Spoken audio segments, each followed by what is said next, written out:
Welcome back, third graders. We are going to continue working on our Modigliani self-portraits. So last week we drew our self-portrait where we had these oblong heads, really long and narrow, long noses, those almond-shaped eyes that either had an eyeball or didn't. Maybe you left them blank.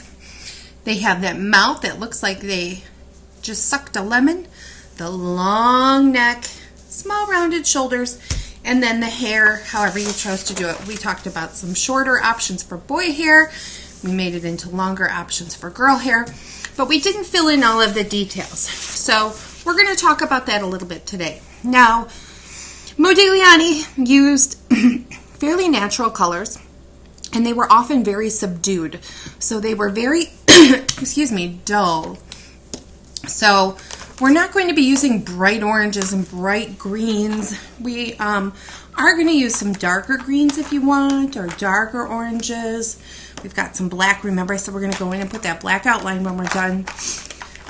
Some browns, and if you have any skin tones, maybe some peaches, maybe some medium browns or dark browns.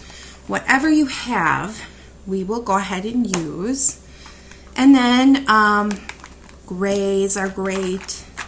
Blues are good. I've got this kind of soft green here. Maybe this one.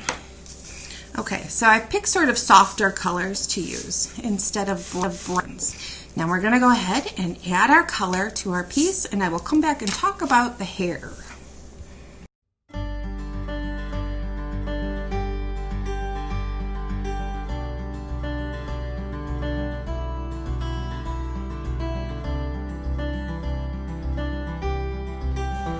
Alright, I'm sure you've noticed by now that I have used gray to make just a really simple dark background. You can go in and add other details if you want. If I wanted to add more design on the background, I could totally do something with a pattern.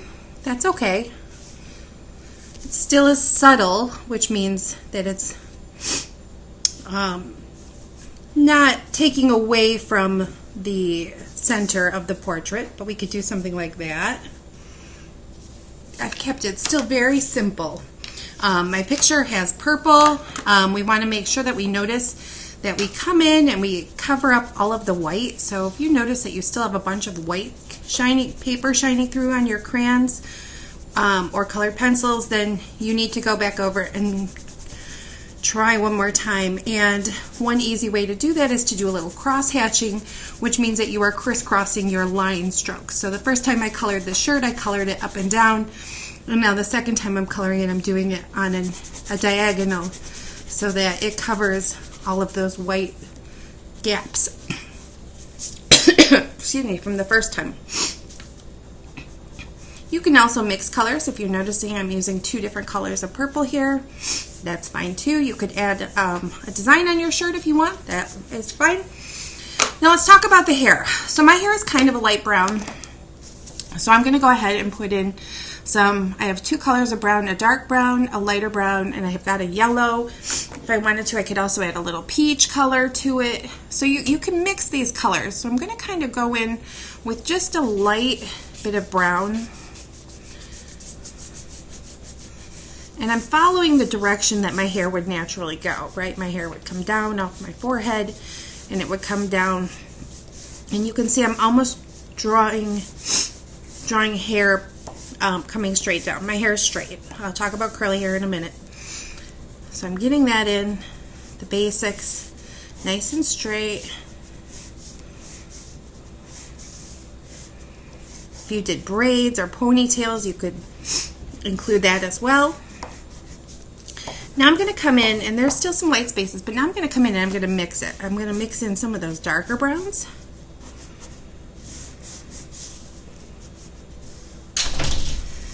And then I'm going to mix in some of those lighter tones as well. Usually the darkers are closer to the neck and the back of the head, but I do have quite a bit up front as well. And then we'll add those lighter colors. So I'm going to take that peach, and I know peach sounds really weird to use in my hair, but when you mix the peach with the brown, you get something fairly close to my hair color. It was like a dark blonde, light brown. All right.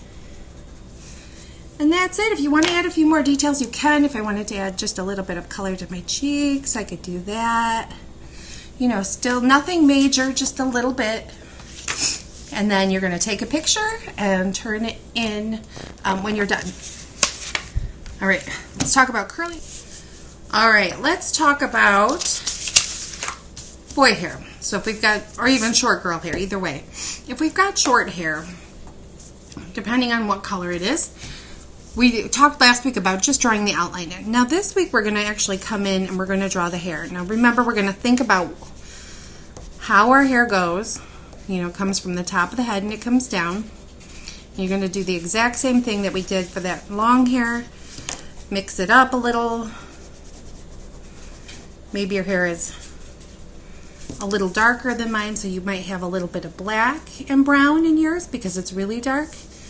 So think about all of the different colors that could possibly make up your hair. We could have some little like bangs that sort of go. We could have like a couple little crazy hairs because it's bedhead. All right. And usually our hair comes down just in front of our ears. All right. If you have curly hair, so then we can go in, and we probably didn't put a lot of detail in last week. We can talk about how we're just going to go ahead and add that, and we're just going to add those little ringlets. Going to keep adding them.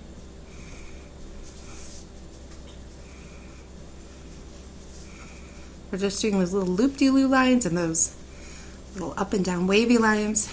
We start to get the hair coming in nicely, and we're just going to keep overlapping it.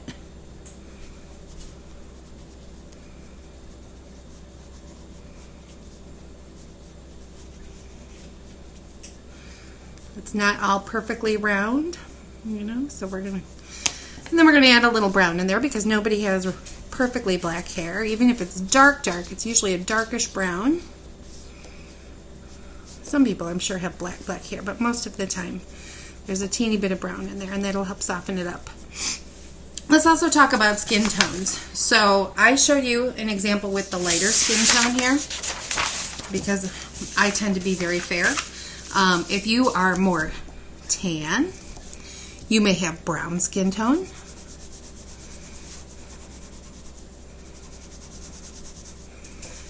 Okay, so your skin may be, I'm just using the dark brown crayon, but I'm coloring very lightly with it to get that lighter tone, lighter color. Now if this is a little too dark still, you could mix in a little bit of peach with that. So I'm taking this apricot colored crayon and I'm going to go crisscross the other way with it. And that's going to mix with that brown, and it's going to create sort of like a middle color between brown and that light skin tone like mine. Everybody's different. This is the kind of the cool part. I love getting to see how different we all are. You know, is our hair different? What color shirts do we do? Does our shirt have writing on it? What does our skin look like?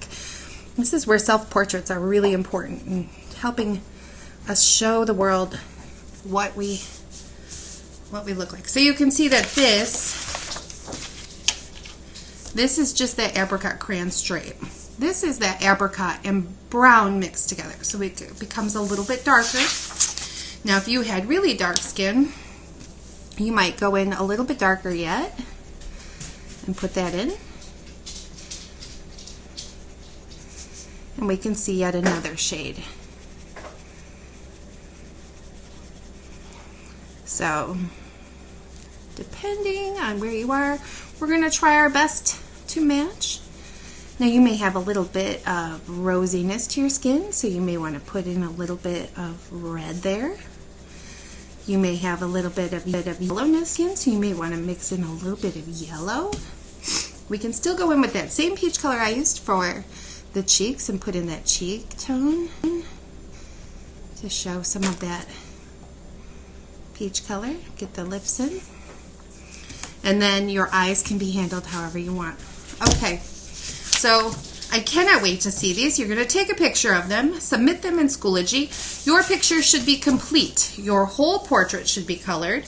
your face, your eyes, your mouth, your skin, your hair, your shirt, and the whole background. Okay, this is called a complete composition. So the whole page is done. All right, my friends, see you on Friday.